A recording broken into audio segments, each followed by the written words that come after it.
Well, guess what? The Iowa caucuses are less than 7 weeks away right now, and the GOP field is very crowded still. This, as the debate showed, there is a wide range of ideas within the Republican field about the future of the country.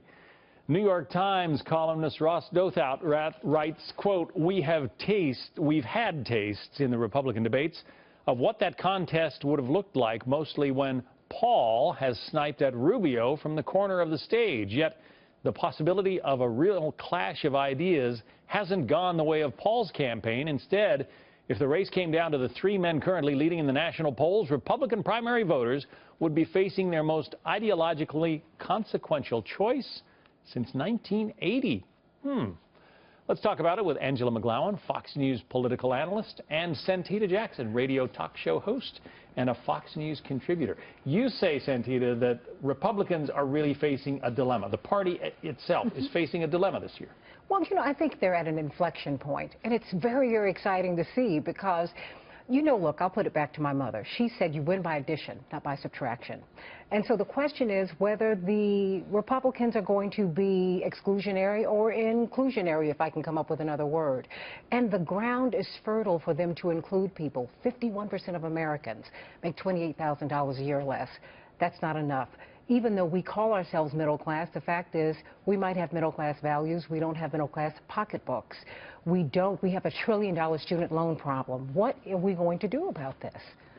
And so the Republicans could walk in and not just be economic populists, but they could be social populists. They could bring people together. I'm waiting to see that happen. John, right now, during the debate process, we're trying to see, Santita, who our nominee will be. Once we get the nominee, then we can reach out.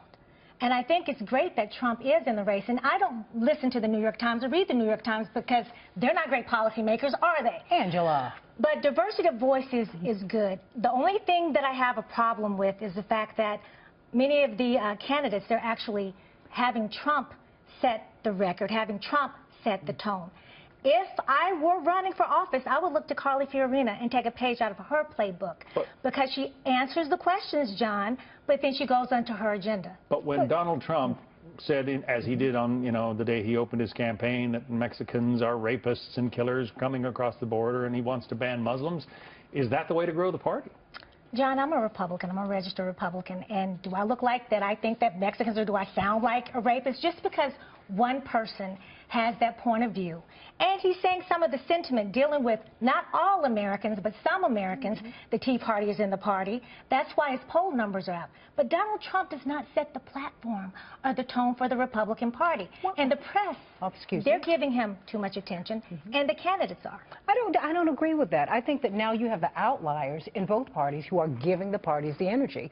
Senator That's Sanders, energy, not platform. No, but it's energy. And the thing is, I've seen this 30 years ago, if I may say, when Reverend Jackson ran and registered 2 million people, and then the party elders said, oh my goodness, what are we going to do about this person who brought in 2 million people? You need energy to fire up the base in the fall. And she's exactly right about firing up the base. Well, firing up the base, but liberals also are really great at getting out the vote. And you're great communicators. Absolutely. We are great policymakers. But you know what? I think that today you need both. I don't think this is about liberals or conservatives. I don't either. Well, then let's not put the labels on it. Let's look at the fact. Well, Santita, aren't you a Democrat or are you an independent? No, the fact is, look, I'm an American.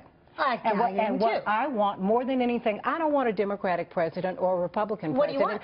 I want a president who's going to be for all the people. Now, if whatever party they're in, that's fine with me.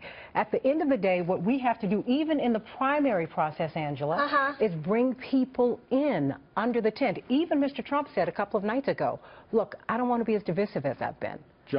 Jeb Bush said something about how to grow the party during that debate the other night. I want to play that for you now. We have to secure the border. It is a serious undertaking, and yeah, we do need more fencing, and we do need to use technology, and we do need more border control, and we need to have better cooperation, by the way, with local law enforcement. There are 800,000 cops on the beat. They ought to be trained to be the eyes and ears for law enforcement, for the threat against terror as well as for immigration. This is a serious challenge, and if we can get it right, yeah, we'll start winning votes again. All right, let me finish with you because you're the registered Republican of the duo here. Do you predict that Republicans are going to, create this big tent this year that they say they want?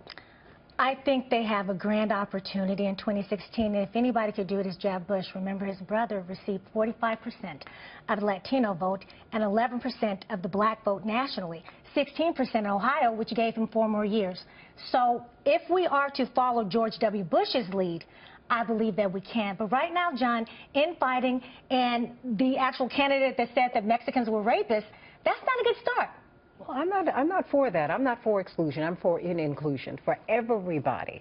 And at the end of the day, what we have to do is put aside the divisive language, but also bring people in. And I think that is for Democrats and Republicans. And you know what? You've got to make space for people that have honest disagreement. Well, tell Bernie Sanders that to call Trump a racist. Tell Hillary Clinton that. Double standard. Well, no, I don't have a double standard. I said you did, but the party does. No, what I'm saying is at the end of the day, what we've got to do is find a way to bring people in. And both parties ought to get more people to the polls because not enough Americans vote.